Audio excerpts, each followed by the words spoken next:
Alors bonjour à toutes et tous et merci à vous de venir écouter cette conférence à part, un peu différente. Merci aussi à Anne surtout d'avoir permis que les rencontres de Coppet se poursuivent malgré les circonstances, malgré cette pandémie qui m'a privée d'aller vous retrouver à l'automne dernier à Coppet. J'espère qu'on pourra vite ensemble reprendre nos activités, mais en attendant, j'ai quand même la possibilité de vous présenter ce que j'avais prévu de vous dire sur les relations entre Staël et Napoléon au mois de novembre dernier.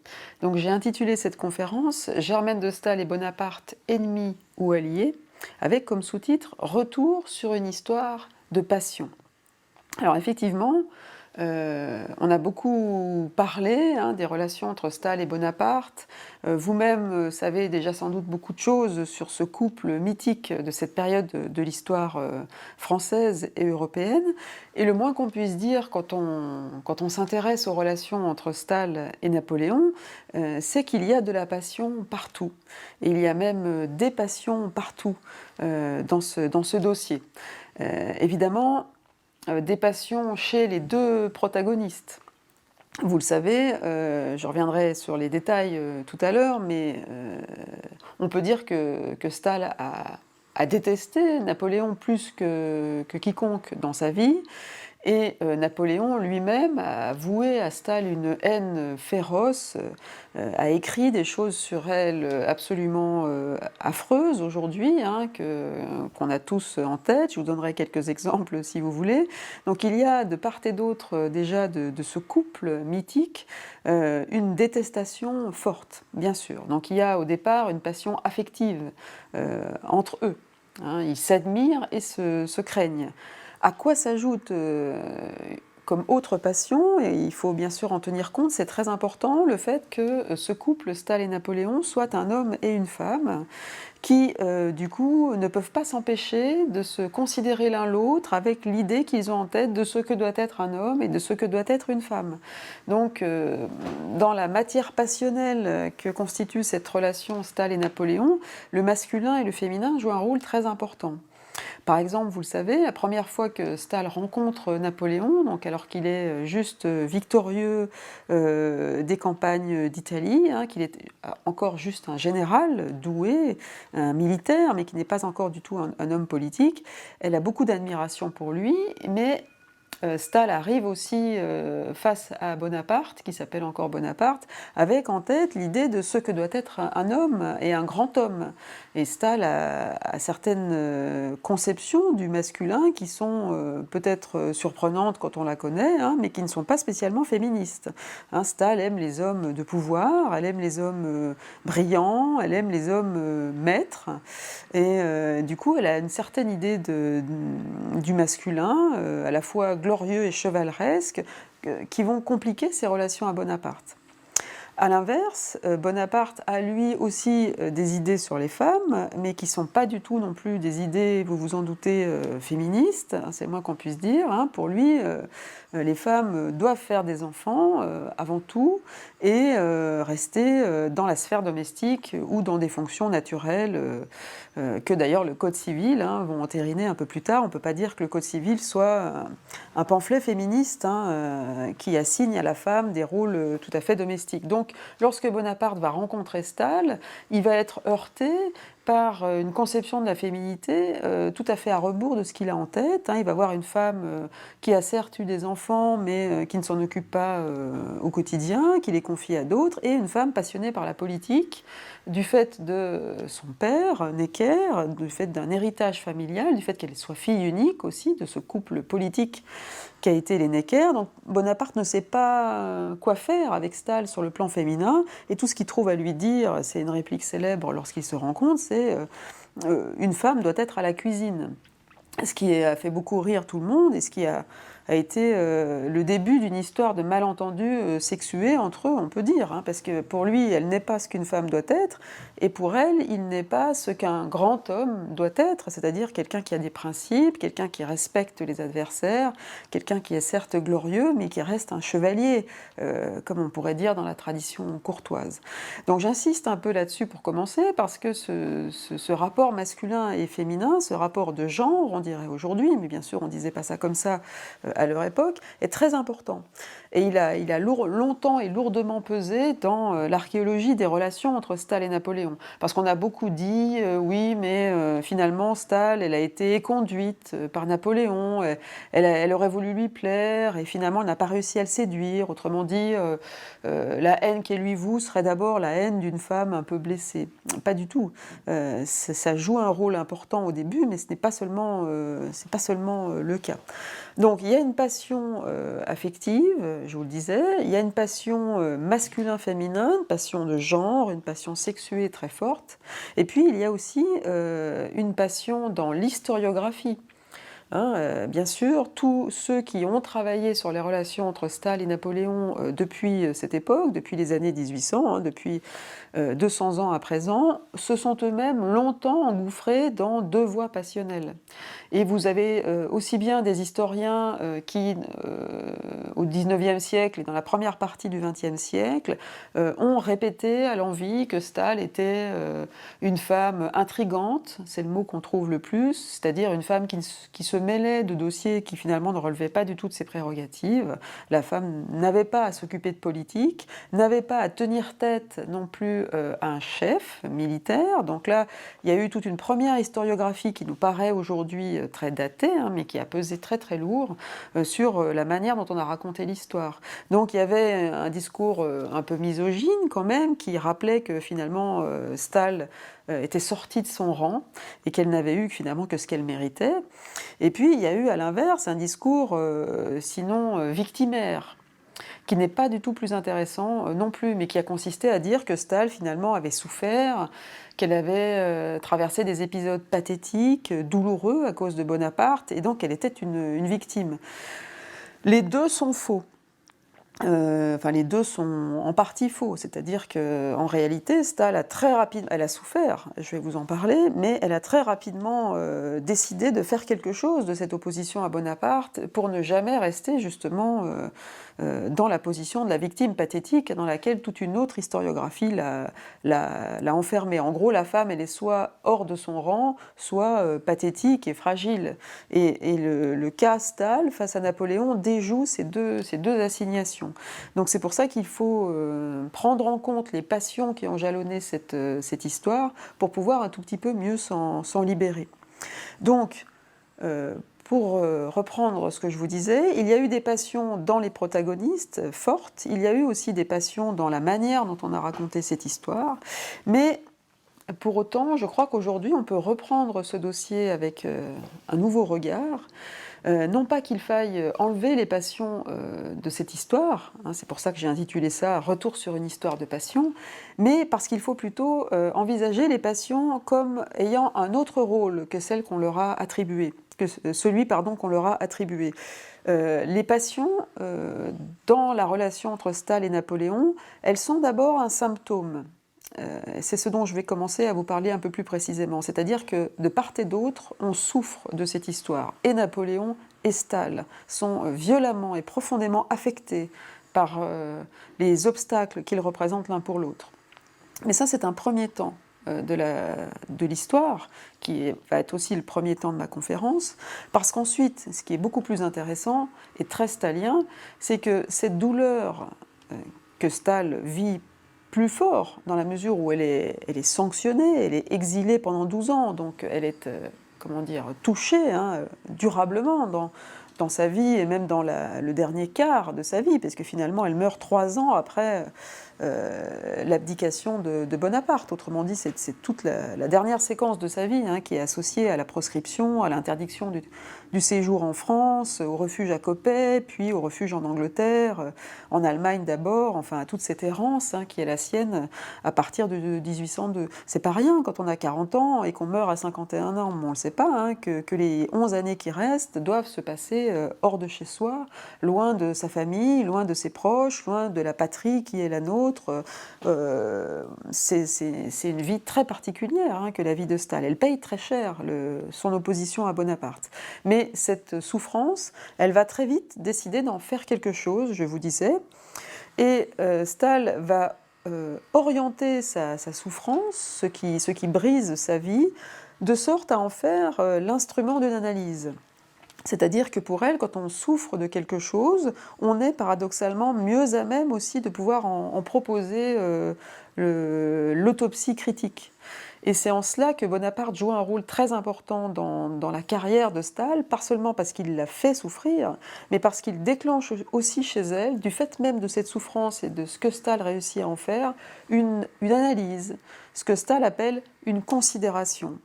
Qu'est-ce que c'est la considération? C'est le grand geste stalien. Ça consiste à souffrir, à ressentir quelque chose, ça peut être quelque chose de positif, ça peut être aussi, et c'est souvent, malheureusement plus souvent le cas pour elle, quelque chose de négatif, quelque chose qui vous prend, qui vous attaque, qui vous mord, qui vous installe à toute une série d'images pour ça, qui vous blesse dans votre chair.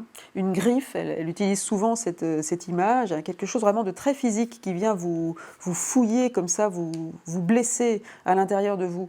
Eh bien, cette blessure, en réalité, elle fait aussi de vous quelqu'un qui connaissait l'adversaire, qui connaissait l'adversité. Du coup, la passion chez Staël va être l'objet d'une considération, c'est-à-dire ensuite d'une abstraction de ce qui vous atteint pour pouvoir mieux le comprendre. Et Bonaparte est exactement le modèle de cet objet particulier, de cette méthode plutôt à laquelle que Staël va déployer sur différents objets. On souffre, on est affecté, et ensuite on se détache pour essayer d'analyser ce qui nous fait souffrir et du coup d'en proposer le tableau le plus neutre, le plus juste. C'est ce qu'elle dit dans De la littérature, ce grand texte qu'elle écrit en 1800, donc au moment même où Bonaparte arrive au pouvoir, enfin un an après le 18 Brumaire, en 1799, elle dit « L'exercice de la pensée, plus que toute autre occupation de la vie, détache des passions personnelles. L'enchaînement des idées, la progression croissante des vérités philosophiques fixe l'attention de l'esprit bien plus que les rapports passagers, incohérents et partiels qui peuvent exister entre nos circonstances et les événements de notre temps. L'exercice de la pensée détache des passions personnelles. » Donc il faut d'abord éprouver pour ensuite analyser. Et on va voir que Napoléon, il est d'abord une passion personnelle et il va faire ensuite l'objet d'une analyse politique dans laquelle Staël va mettre au jour ce qui constitue pour elle la singularité de l'épisode bonapartiste dans l'histoire française, c'est-à-dire l'avènement des passions comme instrument du gouvernement et instrument de la politique. Donc les passions vont complètement changer de rôle dans l'œuvre stalienne, elles vont passer d'un symptôme personnel à un instrument de gouvernement nouveau qu'invente Bonaparte, une nouvelle manière de faire de la politique dont on pourra se demander tout à l'heure pour finir si elle a réellement disparu. Je crois que non, je peux sans surprise vous révéler la chute. On verra que la politique aujourd'hui, tout entière passionnelle qu'elle est plus encore que jamais, gagne beaucoup à être éclairée à la lumière de ce que Staël diagnostique dans l'avènement de Bonaparte au pouvoir. Alors, premier temps, donc, Bonaparte et Staël, premier temps, je l'ai intitulé « Une passion stalienne ». Il faut effectivement rappeler d'abord l'évidence et quelques faits aussi qui font de cette histoire, de cette relation entre Staël et Bonaparte une affaire personnelle. D'abord, donc je vous le disais tout à l'heure, Staël est la fille de Necker, vous le savez, donc elle est la fille du grand ministre libéral qui a incarné la liberté sous la Révolution, un ministre éclairé, progressiste, anti-esclavagiste, favorable aux tiers-États, etc. Et donc Staël écrit que cet héritage, que cette filiation fait d'elle aussi une partisane de fait de ce qu'on appelle alors l'idéal républicain, tel qu'il se développe à la fin du XVIIIe. Staël dit « Je ne peux pas être autre chose qu'une républicaine du fait d'avoir grandi et d'avoir été nourrie par la pensée, par l'expérience de son père et puis par tous les auteurs politiques qu'elle a lus. » À partir de ce moment-là, Lorsque Bonaparte arrive sur la scène politique française en 1799, au moment où, j'en reparlerai tout à l'heure, mais la France sort à peine de la Révolution, la France n'arrive pas à voir le bout de cette séquence violente, terrible, qui pour Staël est très hétérogène, que représente la Révolution. Pourquoi hétérogène? Parce qu'au départ, tout le monde l'approuve, et elle aussi. Ce combat pour la liberté, cette modernisation de la vie politique qui engage le peuple pour la première fois dans l'exercice du pouvoir. Mais dès 92, dès 3 ans après la prise de la Bastille, les modérés, dont Staël fait partie, s'inquiètent de voir le virage un peu violent que peut prendre la Révolution et qui pour eux, ce virage trahit l'élan révolutionnaire. Je ne dis pas que c'est vrai, je dis que c'est, je vous explique l'historiographie révolutionnaire telle que Staël et bien d'autres après elle vont la concevoir. Je ne porte pas un jugement moi sur la terreur. Je vous explique comment elle apparaît à Staël.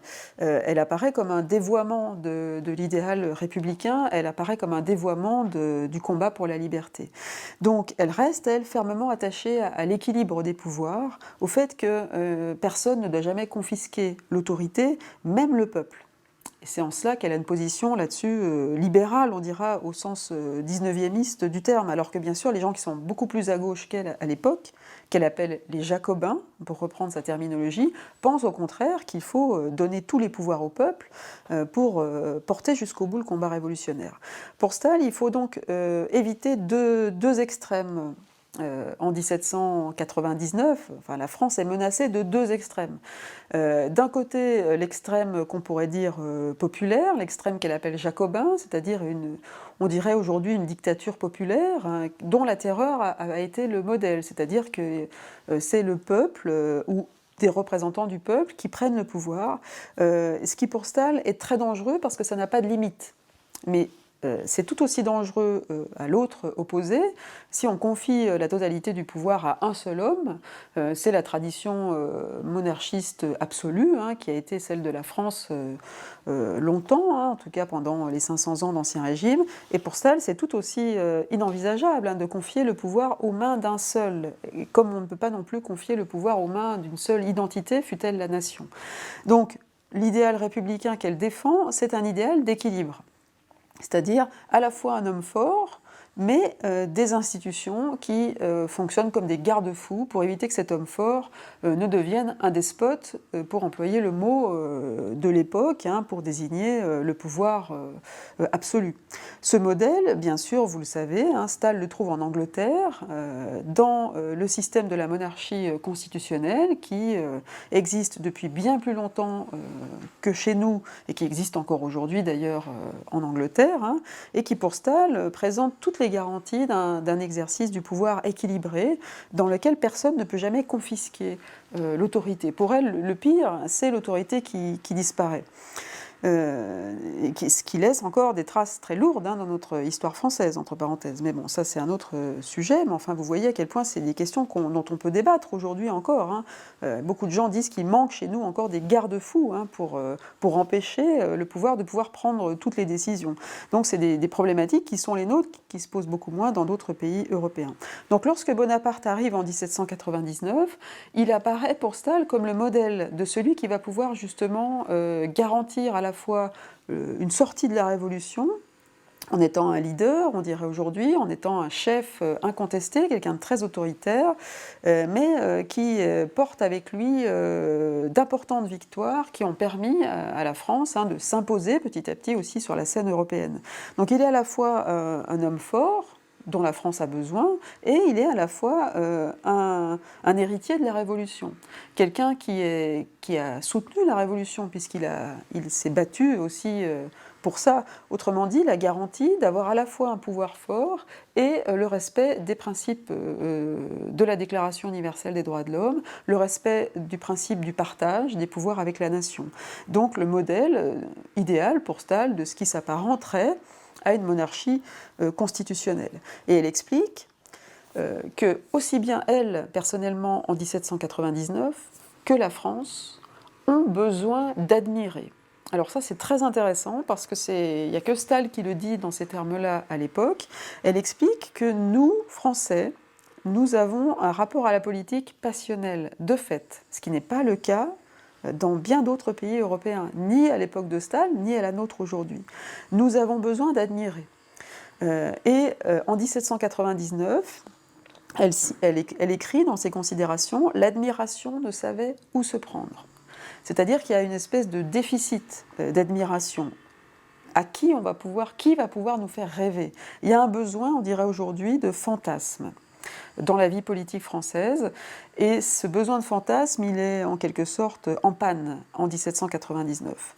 Donc Bonaparte va venir à point nommé pour offrir un scénario légendaire et fabuleux à la nation française orpheline un peu de rêve, à la nation française abasourdie par 10 ans de lutte sanglante et dont 10 ans dont plus personne n'arrive à voir finalement si c'est un progrès ou pas, la Révolution. Hein, les gens qui en sortent n'arrivent plus à y voir clair. Donc il faut réapprendre à rêver, il faut réapprendre à fantasmer, à imaginer. Et la nation française, du coup, s'éprend de Bonaparte comme d'un héros. C'est le mot qu'on utilise le plus couramment pour lui, hein, le héros. Pourquoi? Parce qu'il est jeune, parce qu'il est beau, parce qu'il est corse, parce qu'il est victorieux. Personne n'a jamais vu un militaire aussi doué. Vous voyez, il remplit vraiment tous les critères du rêve. Hein, en plus, il vient d'ailleurs. Hein, son origine corse, là encore, le préserve un peu de tout le côté un peu rance que pouvaient avoir les élites françaises. Là, d'un coup, il y a une garantie de fraîcheur. C'est l'outsider salutaire. Et la France ne peut qu'admirer ce héros. Staël aussi avoue son admiration d'abord. Pour elle, il est vraiment l'homme parfait, l'homme politique idéal, jeune, glorieux et respectueux des principes de la Révolution. Donc il est l'homme parfait. Au départ, elle dit « Moi-même, j'ai beaucoup admiré ». Alors je vous cite... beaucoup admiré Bonaparte. Je vous cite dans ses considérations la manière dont elle raconte, c'est très intéressant pour nous, la première rencontre avec Bonaparte, parce qu'il y a beaucoup de témoignages sur cette première soirée où elle le voit physiquement. Elle dit « C'est avec ce sentiment du moins, donc l'admiration, c'est avec ce sentiment que je le vis pour la première fois à Paris. » Et elle ajoute « Je ne trouvais pas de paroles pour lui répondre quand il vint à moi pour me dire qu'il avait cherché mon père à Coppet et qu'il regrettait d'avoir passé en Suisse sans le voir.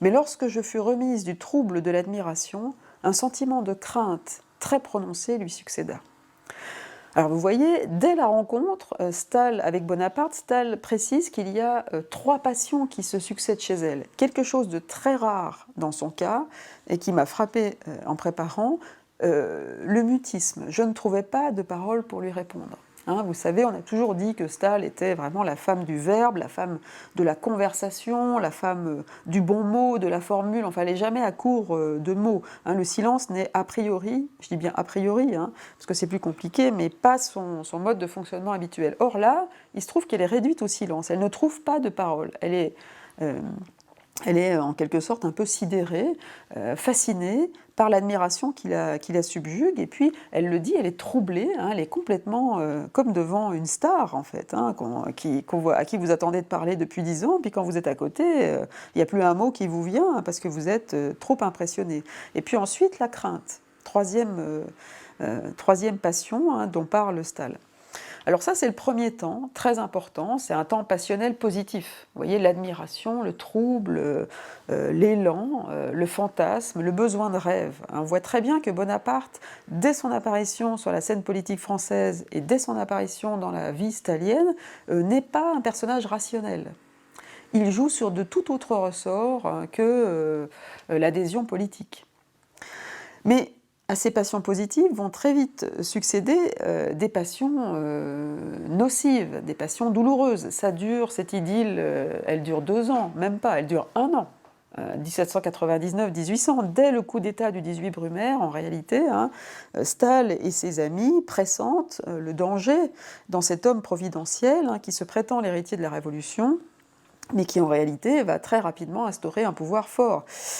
Histoire que l'on connaît en France, hein. Je sors de mon devoir de réserve, mais c'est un scénario ultra classique, hein, que Bonaparte, enfin qui est devenu ultra classique. Très intéressant du coup pour nous de voir comment notre histoire souvent se répète. En tout cas, dès 1800, Staël pressent le danger, d'autant que son amant d'alors, vous le savez, Benjamin Constant, prononce en 1800 un discours qui rappelle à Bonaparte sa promesse, c'est-à-dire de respecter la liberté, de respecter l'héritage de la Révolution, puisqu'il voit très vite que tous les réseaux d'opposition sont supprimés. Ce fameux discours prononcé dans l'Assemblée, qui s'appelle alors le Tribunat, hein, vaut à Bonaparte d'exiler ses opposants, d'interdire à Benjamin Constant le territoire en France, ce qui est un signal d'autoritarisme fort que Bonaparte envoie dès 1800 à ses opposants. Staël elle-même est menacée, on lui fait comprendre qu'il faut qu'elle quitte Paris. Autrement dit, un an plus tard, c'est une toute autre passion qui commence, une passion douloureuse, une passion marquée par l'inquiétude et marquée, lorsqu'on lit l'œuvre de Staël, par une angoisse permanente qu'elle va qualifier très précisément en parlant de la difficulté à respirer qui est la sienne. Staël est affecté vraiment au sens psychologique, au sens politique et au sens aussi physique. Elle le dit, ça a été célèbre, je vous rappelle cette phrase, hein, quand Bonaparte commence à révéler son vrai visage, c'est-à-dire un visage d'autoritariste, je me sentais, dit-elle, dans cet instant, une difficulté de respirer qui est devenue, je crois, depuis la maladie de tous ceux qui ont vécu sous l'autorité de Bonaparte. Vous voyez, Bonaparte et son despotisme vont être une espèce d'asphyxie générale qui va se répandre sur toute l'Europe et raréfier l'oxygène, aussi bien en France, hein, mais qu'à travers tous les pays que Bonaparte va conquérir. Donc là, on va rentrer dans une autre passion personnelle, douloureuse, où Staël va multiplier les signes d'une blessure chez elle, et, ce qui est plus intéressant encore pour nous, d'une blessure spécifiquement féminine. Staël va longtemps insister sur le fait que comme femme, elle souffre plus encore que Benjamin Constant, par exemple, qui est exilé lui aussi après avoir prononcé ce fameux discours au tribunal. Alors ça, c'est très troublant pour nous, parce que quand on connaît l'œuvre de Staël, on aura l'occasion d'en reparler dans d'autres cycle de conférences, hein, Staël est quelqu'un qui n'a jamais spécialement revendiqué sa féminité.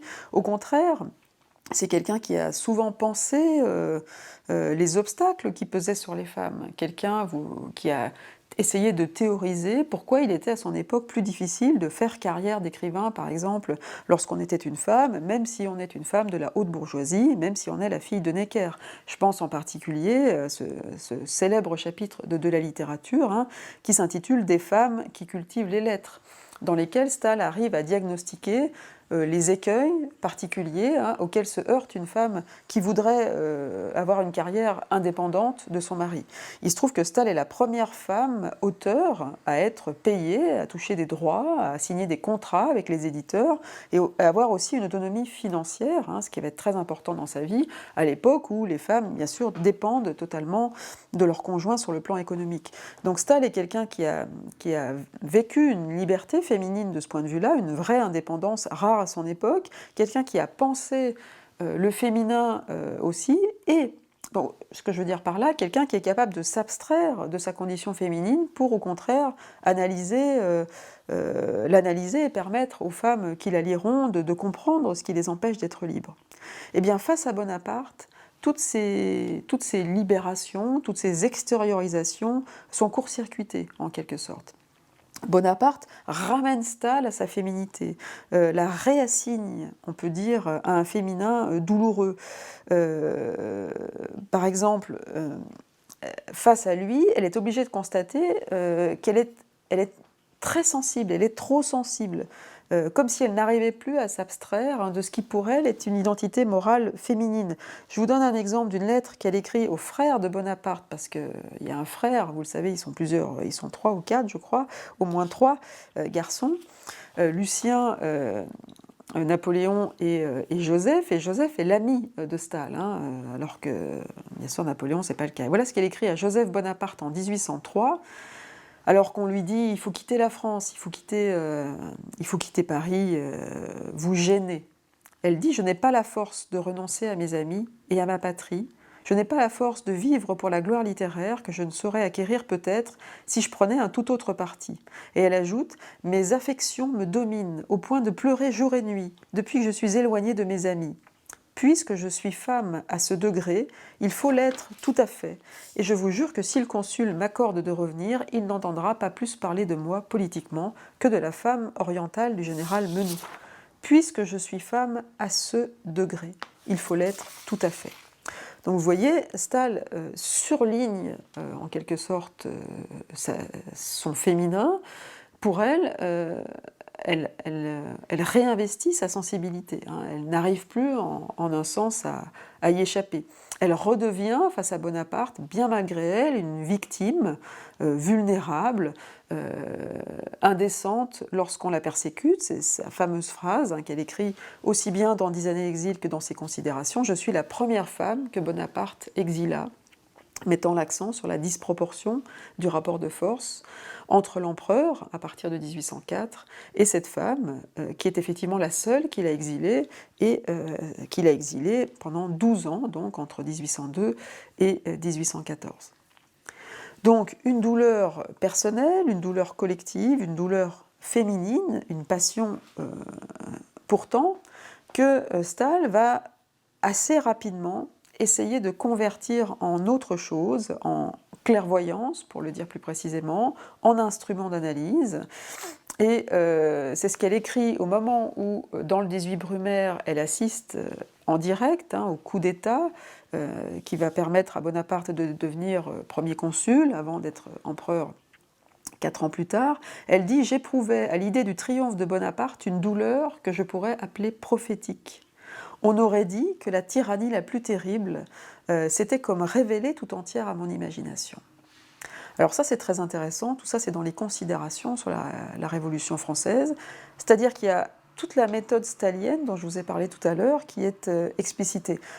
Pardon, à la fois une douleur, et une douleur que Staël voit comme prophétique, c'est-à-dire qu'elle cette douleur est aussi vecteur de connaissance, est aussi une lumière qui va lui révéler, au-delà de ce qu'elle souffre elle, le problème politique de Bonaparte, une séquence terrible pour l'espèce humaine et non plus seulement pour elle. Donc j'en viens du coup au deuxième temps de ma conférence, où je vais effectivement vous montrer que Bonaparte intéresse au plus haut degré Staël, mais cette fois-ci non plus sur le plan personnel.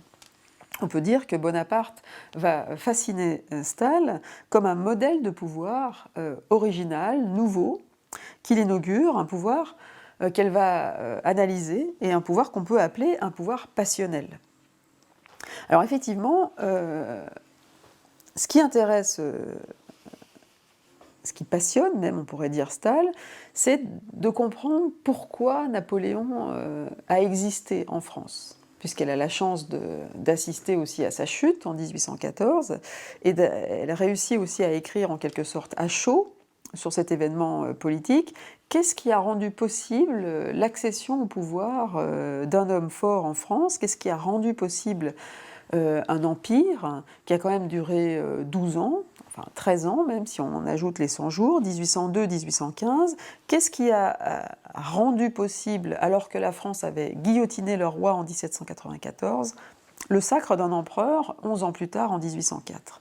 Voilà la question qui intéresse Staël. Et donc là, on a un autre volet de la relation entre Staël et Napoléon, vous le voyez, qui est plus du tout un volet biographique, qui est plus du tout un volet personnel, même s'il joue un rôle très important, qui est vraiment un volet politique qui va inspirer à Staël une grande partie de son œuvre.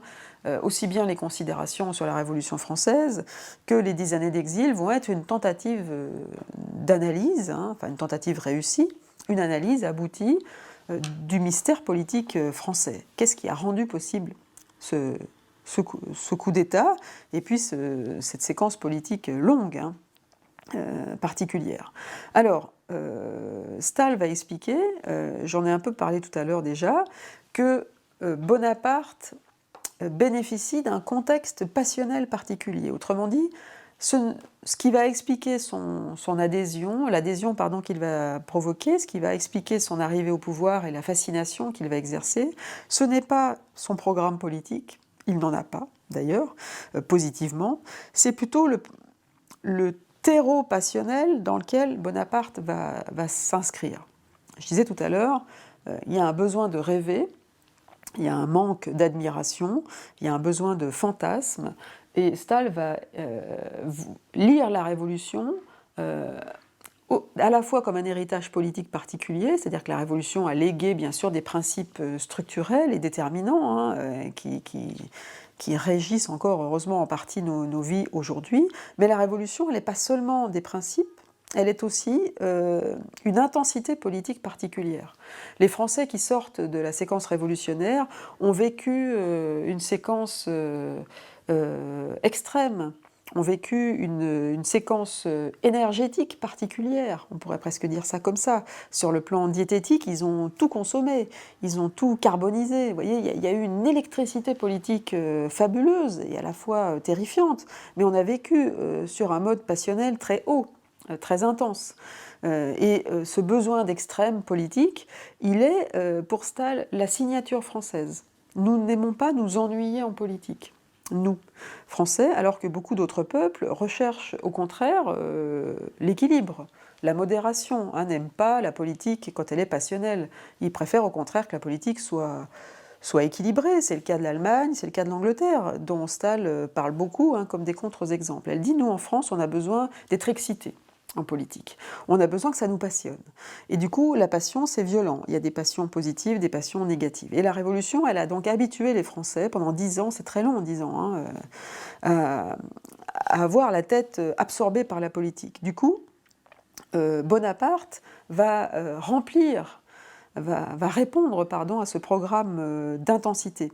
Il va être en quelque sorte une promesse d'ardeur, une promesse d'extrême, une promesse d'électricité, une promesse d'intérêt, au moment où, après la Révolution, justement, il ne faut pas laisser les âmes orphelines de plaisir et d'adhésion.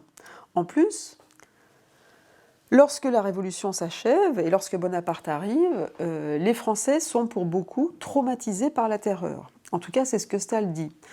Il va falloir donc éviter l'effroi qu'a représenté cette violence, qu'a représenté cette séquence sanglante. Trouver une manière de concilier la Révolution et la raison, la liberté en tout cas, et l'absence de violence.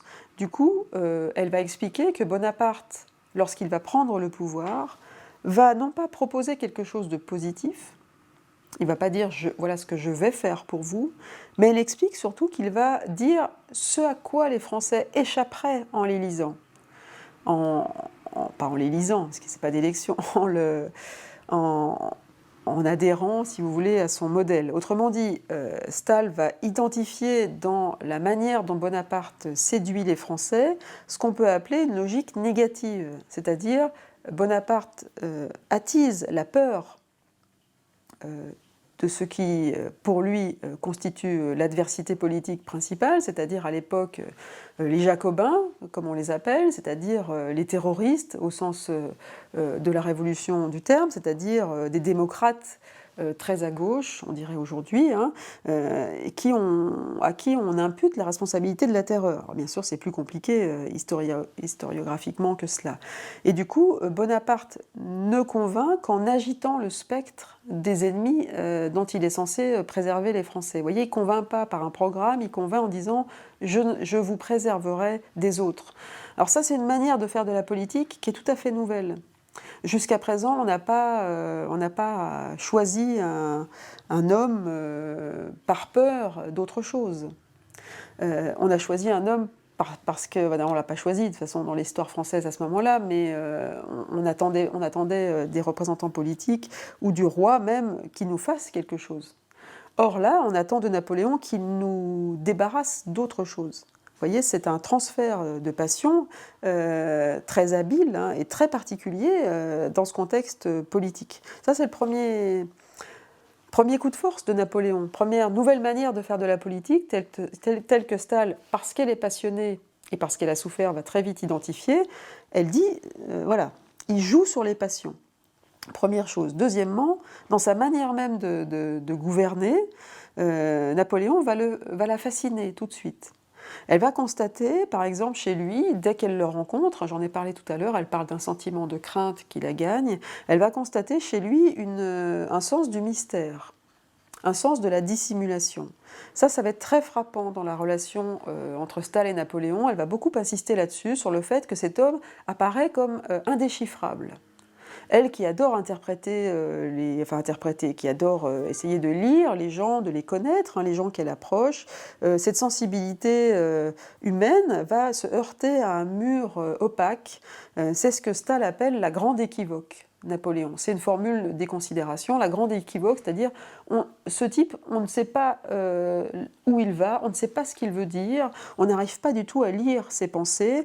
Elle utilise aussi de manière régulière l'image du sphinx, de cette énigme, cette créature énigmatique qui gardait la ville de Thèbes et dont on n'arrivait pas non plus à déchiffrer les intentions. Pour Staël, il n'y a rien de pire que l'homme qui ne donne rien à voir. Pour elle, c'est à rebours de son éthique de la sincérité, de la transparence, de la générosité. C'est quelque chose qui la heurte et qui très vite l'intéresse. Elle se dit, mais qu'est-ce que c'est que ce personnage? Et elle dit finalement, on ne sait pas qui est Bonaparte, il nous vend un personnage de théâtre. Et il a très bien compris, et elle lui rend hommage, il a très bien compris que pour faire rêver les Français qui en avaient tant besoin, rien ne vaut un acteur dont on ignore la vérité. Rien ne vaut le masque, alors que l'homme transparent et sincère, finalement, ne suscite aucun fantasme. On fait fantasmer grâce au mystère. Et donc, Bonaparte est au contraire l'acteur parfait. Elle dit celui qui a voulu se faire, je cite, un personnage poétique. L'homme qui a forgé une identité factice, séduisante, mais dont on ne sait pas ce qu'elle recouvre, mais qui du coup, cette identité factice est d'autant plus stimulante. Ça, c'est le premier coup de force aussi, le second, coup de force de Napoléon, d'avoir compris que la politique ne pouvait plus être désormais qu'un théâtre, ne pouvait plus être qu'une mise en scène, et que finalement ce dont les Français avaient besoin, ce n'était plus l'homme transparent, mais c'était au contraire l'homme opaque, l'homme qui du coup suscite l'interrogation. Ensuite, ce jeu sur les passions individuelles, Napoléon va en faire, et ça c'est encore plus redoutable bien sûr, une manière de gouverner. Staël va montrer comment ce sens de la dissimulation qu'il a cultivé dans son ethos particulier va être aussi chez lui un programme politique. Faire croire à un programme, faire croire au peuple qu'on envahit, qu'on ne les envahit pas, mais qu'on leur apporte la culture et la suprématie française, c'est bien un jeu de théâtre aussi sanglant et cruel, qui consiste à reformuler l'atroce réalité d'une conquête de tous les pays européens jusqu'à Moscou en 1812. Heureusement, les Russes et l'Angleterre, qui sont les deux seuls pays européens à résister, à déjouer les conquêtes napoléoniennes, mais pour Napoléon, on ne conquiert pas, on libère et on éclaire. Et pour Staël, c'est une manière malhonnête de faire de la politique, c'est une manière théâtrale, c'est une manière passionnelle de vendre du mensonge. C'est ce qu'elle appelle la mystification de l'Europe, formule très importante qui dit bien la nouvelle politique moderne qu'inaugure Bonaparte. Ça, c'est terrible. Elle dit jusqu'à présent, vous êtes de la politique avec des principes, avec des valeurs, avec des idées. À partir de Bonaparte, on n'a plus d'idées, on n'a plus de valeurs, c'est au contraire, on choisit des noms, on ne parle que de lui. Elle dit c'est la première fois qu'un homme est devenu le centre de l'attention. Jusqu'à présent, peu importe l'homme au pouvoir, c'était l'idée qui pouvait séduire. Bonaparte va personnaliser la politique comme jamais. Il va en faire une affaire de scénario, il va en faire une mystification personnelle, et il va inaugurer en ce sens la politique moderne telle que nous la connaissons aujourd'hui. Et ça, Staël est une des premières à le diagnostiquer. Elle dit on ne fera plus de la politique de la même manière. On va faire de la politique spectacle. On va faire de la politique mystification, on va faire de la politique passion.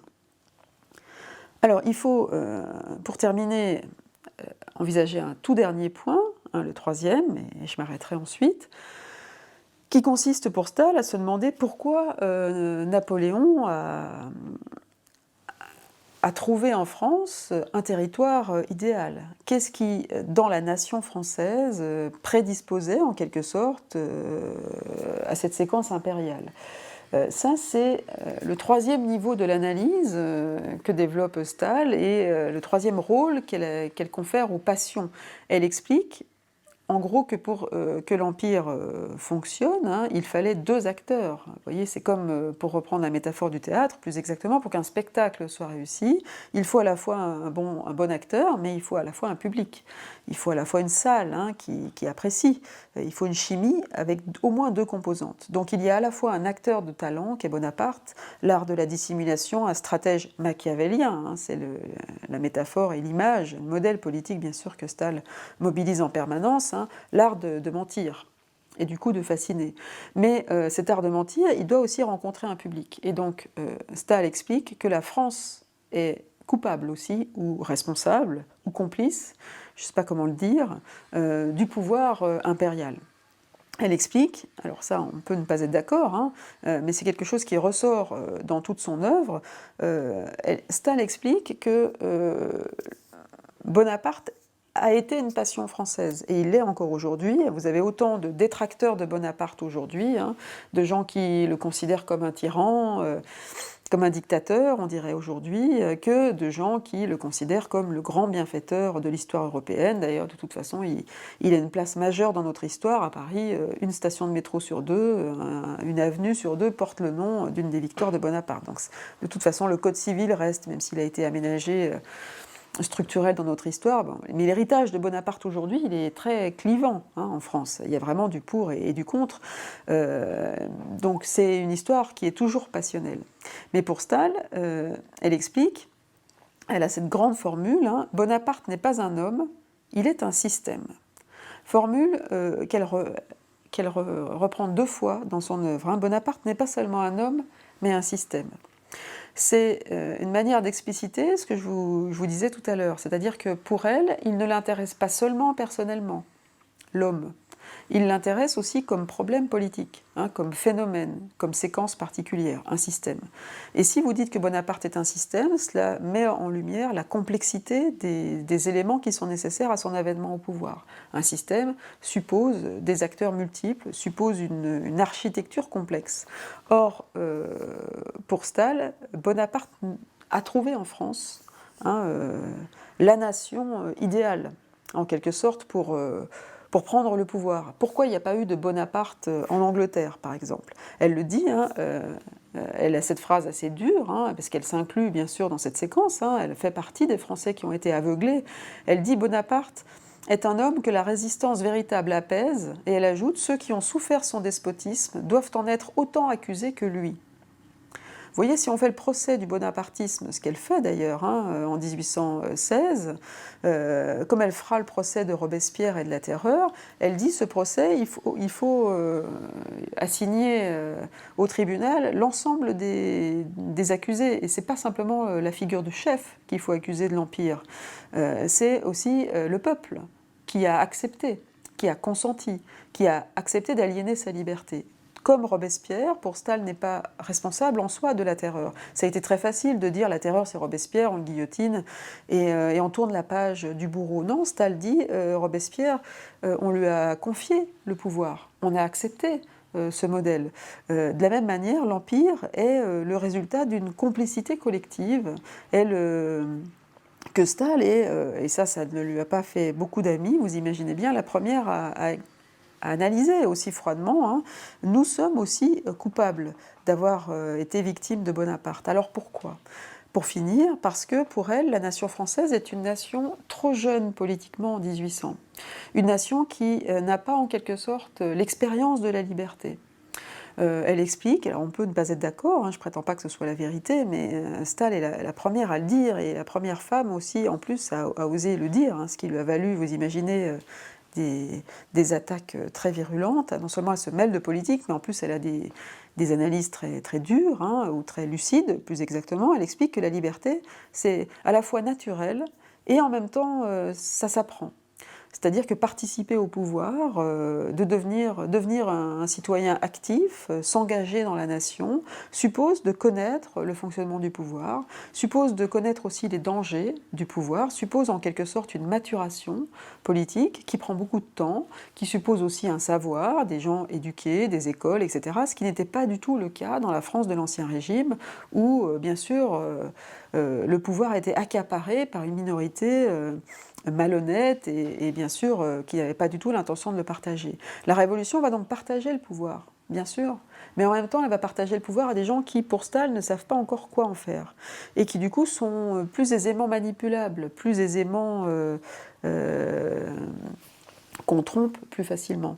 Et donc elle explique qu'il a manqué, elle dit, des lumières. Les lumières sont venues trop tôt, en fait, ou plus exactement, il manquait oui, encore des lumières pour qu'on puisse réussir la révolution en France. C'est-à-dire vraiment finir par un pouvoir du peuple. Ça va prendre encore 100 ans, hein, ça va aller jusqu'en 1870. 71, c'est là où vraiment, après la Commune seulement, vous voyez que ça prend encore 100 ans pour que la République, avec un suffrage universel, soit réellement instaurée. Hein. Stahl a raison, il faut encore combien 4 révolutions pour qu'on partage vraiment le pouvoir en France.